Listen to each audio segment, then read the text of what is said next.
lovey. Mwah. Love you, darling. Meeting you. Nice to meet you. I'll see you, I'm mate. just looking after. Together leaves together. Fucking oath. Is he not even gonna walk down? I don't know why I'm Boston, usually you didn't say bye. Go fuck yourself, Mick. No, I wanna say seriously. bye. No. I want to pretend to be surprised by who was dumped, but I'm not. I'm not. Walks like a duck, looks like a duck, quacks like a duck, must be a duck. Love Island Australia does this a lot. That they bring in ethnic minority people and then suddenly they disappear them for no reason because nobody shows. Well, they pretend like nobody's interested in them, and you sort of question why did you bring them in the first place when you knew that your islanders wouldn't like them? Why waste their time to bring them into the villa only for them to sort of face a lot of neglect or sort of to go through a lot, because people like Boston and Mia have really gone through a lot in that villa as a result of those girls. And so for them to be dumped the way they were dumped, how do you dump three islanders that walked in on the same day together? And how do you call other bombshells OGs, but you call other bombshells bombshells that are vulnerable? They wanted Gabby to stay, they wanted Mike to stay, and this is why they classified them as OGs, but they were not OGs at the end of the day. I'm so furious, I really don't know where to start. Anyway, hey there, thanks for stopping by. It's your girl Valerie. Welcome to my channel. If you're new here, don't forget to subscribe, click the like button, turn on the notification bell for when I upload new videos, and definitely leave a comment. In this episode, I'll be reviewing Love Island Australia, Season 7, Episode 20. So it's the morning after all the drama from the recoupling from Casa. You have Dylan and Gabby having a chat, and Gabby saying she feels way better. It's the morning after, so temperatures have sort of cooled down, and she feels in a better space. Do I think so? No. I think she's embarrassed because of how she behaved, and she's trying to sort of minimize it and make it seem like it was nothing. Otherwise, it was embarrassing.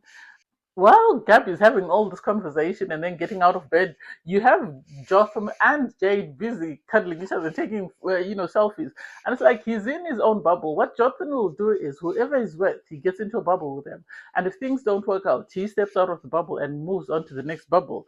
And so for him, he's moved on from Gabby. He doesn't care about Gabby and her theatrics, and it's like, oh my god. Kye and Yana sitting down for a chat, that's rinse, recycle, repeat. They just want to keep each other in the villa until the very end. And then once they leave the villa, they're going to dump one another. I'm willing to bet on that, because I don't understand why we continue to hear, you knew you were going, we came in here to be tested, and you still continue to make the same mistakes. We were meant to change. I can't continue to give you a second, a third, a fourth chance. You are giving him, though. You are giving him. It's just the slightest of effort, and you're already sort of falling down at his feet. So don't make it seem like you're standing on business when we all know you're not. So for Gabby to then go and sit with Yana and Ross and start crying, oh, they're laughing at me because I am single and I don't have a guy. And it's like, who told you that? Well, I told them, let's go downstairs. Maybe people don't want to be manipulated. Maybe people don't want to feel like they're having to follow somebody else. We all have the right to make an autonomous decision. And if you don't like it, that's on you. That's not on everyone else. The fact that you had Ross sitting there like he was a spectator and saying that I don't know how to help someone who's struggling is like, Ross, please don't do that. Really don't do that. That's a bit messy. And so I am side-eyeing him for how he handled that. But at the same time, Gabby was very toxic. So I understand why people wouldn't want to be around her. You then had this group of people in the swimming pool, and they were having a conversation with Mick and trying to encourage Mick to sort of have a chat with Emma. And it's like, why are we pushing Emma onto Mick? What do we like about Emma that we didn't like about the other bombshells? Make that make sense? Because they treated Mia and Boston terribly. So the idea that suddenly they're trying to couple up a guy with a bombshell is questionable. When Boston has been there longer, now that they're friends with Boston, why didn't they push for Boston and Mick to couple up? I was side-eyeing them. You then had Dylan go on the terrace with Gabby. Gabby, apparently her flavor is chocolate. So any dark-skinned man she likes. She when she says tall, dark, and handsome, she means tall, dark, and handsome, not that sort of whatever description that everybody else gives. So she went for a chat with Dylan, and they're actually flirting.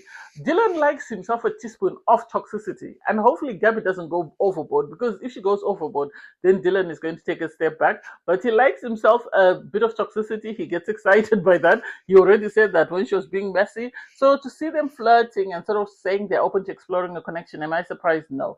I think Gabby knows that she can't go back to Alex because Alex has seen her at her worst. And so now she's hoping that Dylan, because he also has no one else, they can couple up and sort of try and ride this way for as long as they can. The situation with Mick and Boston for me was a bit. I didn't quite understand it because Boston and Mick the previous night they were having a conversation. Yes, he gave her a peck. I said this before. I think Mick didn't want to cross the line and sort of go away from the friendship to sort of explore romantic, just in case it didn't work out. I think he values his relationship with Boston as friends because you could see how broken he was as she was walking out. So I think he really values her as a friend, and so the idea that he would want to sort of risk that by exploring anything romantic with Boston is something that he didn't want to do. And so I think this is why he's decided to sort of explore Emma. For him to go about making Emma crepes and stuff, I think what he should have done is he should have pulled Boston for a chat and said, I know I opened up to you. I know we had the chat that we had yesterday, but I sadly can't sort of risk our friendship. And that way, Boston could have tried other things for him to keep quiet and not say anything. I think this is why Boston was triggered and she was, complaining to everybody else with ears to hear that, Mick is wrong for what he's done. And it's like, I get he's wrong. But also at the same time, the way you're handling it, Boston, might not be the right thing. He's your friend. You've known him for 7 years. Pull him aside, have a chat. If Yana and Kye can pull and pretend to be a couple, you and Mick could have done the same until the very end, and I think that's what she was banking on. Anyway, you then had Mick go and have a conversation with Ross and Shanna, and you were saying, I, am trying to do what's in my best interest because if, by any chance Emma picks me, then I'm safe. But also at the same time, I want to explore that thing with Boston, but I don't know whether there's anything there romantic. This is the conversation I should have had with Boston instead of having it with those two knuckleheads. It seems like anyone who wants to do something nice for their partner relies on Mick. So they called Professor Nick, and Nick, comes up with the idea because you had Kye call Nick and sort of say, "Can you help me set up something for, Yana? I want to get in a good graces." Mick does everything and everybody else takes credit. I don't remember who else he did it for. So for him to set out that date and this massage place and then Yana to come up there and be all excited, she knows what she's doing. They're playing a character. I remember somebody had written in the comments saying that she's playing a persona. They came in knowing that they were going to couple up at the end. Now I believe it. Now I truly believe it because there is nothing there that would have convinced me to say this man has changed and he knows the error of his ways. Less than 24 hours. Even Sophie Monk questioned that. How have things changed so drastically in 24 hours? For her to get the massage and then be all excited, oh, he's now in my good graces. I don't think so. I think he needs to do better. I think he needs to do more. So I don't get how she could sort of eat that up. The islanders then, got ready for the night. You had the two bombshells, the latest ones, Emma and Jade, the Kiwis, sort of have a chat, and they were saying to one another, let's pray to the Love Island gods that we're safe and we're kept in the villa and we don't get dumped. And it's like, well, it depends on what sort of trick or whatever storyline the producers are coming up with, because you might be saved, and that is what happened. Because I don't know why they're saving them, whether it's because they did something and they want them around on movie night, and Boston and Mia don't have enough theatrics to sort of ignite movie night, and I think this is why they were dumped. Anyway, the islanders pick up their drinks, they have their toast, and then a message comes in for them to gather around the fire pit, and it's about to go down because the fire pit is where everything goes down.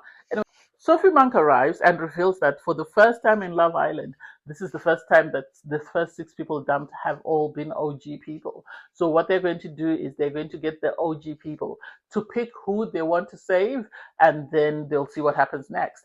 And so for me, calling out Shan and Yana, that makes sense because they're OG girls. Calling out Ross and Jotham makes sense because they're OGs. It's really interesting. I feel like the superfans came up with the decision of who was going to be saved and who was not. Because to call, Gabby and Mike bombshell OGs doesn't make sense. They're bombshells. By definition, they're bombshells. They came in as bombshells. So they should have technically stood up at the fire pit with everybody else. But it seems like the superfans production wanted them to still be on the show because they bring the theatrics, and maybe they will make movie night more interesting, and this is why they decided to sort of lump them in with the rest of the group. Anyway, You have Ross be the first one to stand up. Ross, he asks, "Am I supposed to pick someone from the people standing at the fire pit?" You are told, "No, you can pick anyone." And Shan to call out, "No, you can pick up anyone. You can pick up. It's me. You're supposed to pick me." And it's like, oh, she thinks she's going to be the couple that's going to win. That's the impression that I get. Anyway, his description of her was very superficial. I think they're just playing up for the cameras, and they know they don't like each other romantically. His response was, she's gorgeous. She's made my time in here happy. He coupled up with Sean. Anyone surprised? No. I think if he had been told that he needed to couple up with someone at the fire pit, he might have gone back to Boston. That's the impression that I get because I didn't see his chats with anybody else. Jotham, he said, I was surprised about how well we get along, and he wants to get to know this person more. He chose Jade. Gabby, I think, thought he was going to call for her, and so was pleasantly surprised that he chose Jade a second time. And it's like he's going to choose Jade because Jade is like toxic. The moment she becomes toxic, he's going to run. That's it. Oh, girl, don't worry. He tells every girl that. It's like, Gabby, please put your big girl panties on and keep it stepping. Yana was, we've had a rocky time. We've had a lot of ups and downs. They've made us stronger. But this person is showing me good signs. So I've decided to give him another shot. It's me saving you again a second time. And it's like, girl, you love the theatrics. You love the drama. You love the messiness. So please keep quiet. Gabby said, she at first she wasn't too sure about this person, and she thought she was just a temptation. She's decided that no, she wants to get to know this person better. She chose Dylan. Jotham, I don't know. His face was just a bit, okay, it is what it is. And so I don't see him going back to Gabby. I think with Gabby, she became too toxic for him, and her theatrics when he came back from Casa just made things worse. We had Mick. Mick said, his connection has progressed to this person. They've developed a spark, and he's decided to couple up with Emma. I get, Boston was upset. She could have easily called Mick aside, but at the end of the day, what she did is not as bad as Gabby. And so I don't want anyone dragging her because Gabby did way worse. She just expressed herself to her friend. Her bringing up the friends back home, I think, was a bit below the belt. I think she was trying to hurt him as much as he had hurt her, and he knew he had hurt her. I think he didn't want to sort of give her false hope and lead her on to something that wasn't there. Do I think he likes Emma romantically? No. I think he's just coupled up with her the same way Mia coupled up with Bailey, just to get away from a connection that isn't working. And so it's really sad that Boston really lost it. Oh, she went in. Sophie Mang was pleasantly surprised. For Mick to say, he did it as a birthday present for Emma, it's like, Mick, don't. Boston is your friend. You've been friends for a long time. Always respect that, regardless of whatever else is going on. Boston was mad. Boston was justified in her anger. For me personally, I think so because they're friends at the end of the day. Mick should have picked her, regardless of whatever happened. So after Mick picked, that left you had Tamara, Mia, and Boston, and then on the guy's side you had Bailey, Alex, and Mateo. They were now the islanders left at the fire pit standing. The islanders were then told, you need to pick one person that you must save, and that person will pick another person. For them to pick Tamara, they just picked someone that they thought they were close to. That was less a threat, as far as I'm concerned, because we all knew that Mia was exploring a connection with Alex. So the idea that they didn't save Mia, I didn't get. They could have easily saved Boston for the theatrics just to wind up Mick, but no, they have an idea of what they wanted the villa to look like. Someone who was less of a threat, and for people like Gabby who were consoled at the lowest point by Boston, I don't get it. I don't feel Boston was treated fairly. Neither do I think Mia was treated fairly. So once they saved Tamara, Tamara chose to couple up with Mateo. Am I surprised? No. She knows there's nothing there. I've said it, Mateo reminds me of Medi. If you want to know who Medi is, go to Love Island, the season that Tyreek was on, and you'll see who Medi is. And so that meant that, there were 4 people vulnerable, and the 4 people were told that unfortunately you've all been dumped. And it's like, Mick felt crappy. He really felt crappy. I think he thought at the end of the day he would be able to save Boston, but for Boston to be dumped, I don't think he expected that. So Boston and Mia then went up to pack their bags, and Boston was really furious. She was really upset that, we've really been through it in this villa. They saved a couple that they know is not romantic, and it doesn't make sense. Apparently, these 2 people can't stand each other. Do I believe it? Yes, I do. Yes, I do. So it's really sad that they saved Tamara only for her to save Mateo, who she knows she's got no romantic connection with. I don't know whether she's expecting a bombshell or whether she's going to ride that till the very end. And once they leave the villa, that's the end of it. The islanders packed their bags. Alex was class as always. Mia was crying because she didn't get a chance to explore. And it's like, but you said you're with Alex and you like him romantically. So make that make sense. I don't get it. Everyone packed their bags. They left the villa. When they were leaving, Mick was still up at the top. He was busy saying goodbye to Mia. And then Boston is busy saying, so Mick is not coming down. Mick is not coming. When he came down, she doesn't want to speak to him. I think they will make up their friendship. If Yana and Kye can continue to have this on off, these two can make up their friendship. Their brother and sister, after she's cooled down, he will see her because he even shouted, Boston, I'll see you later at home. And it's like, Boston, forgive your friend. He knows he's done wrong by you. He's going to, smooth the waters. Just allow him to grovel. This is what Yana should have done, what Boston did to Mick. And not the swearing, but the way she made him work for it, the way he kept trying to say to her, bye, bye. And she wouldn't, look at him or give him the time of day, but she kept shouting. And it's like, these are siblings. And this is why Mick didn't pick her. But anyway, thanks guys for watching. Please don't forget to like, share, comment, and subscribe. Click on the link in my video to watch my review from episode 21. Bye guys.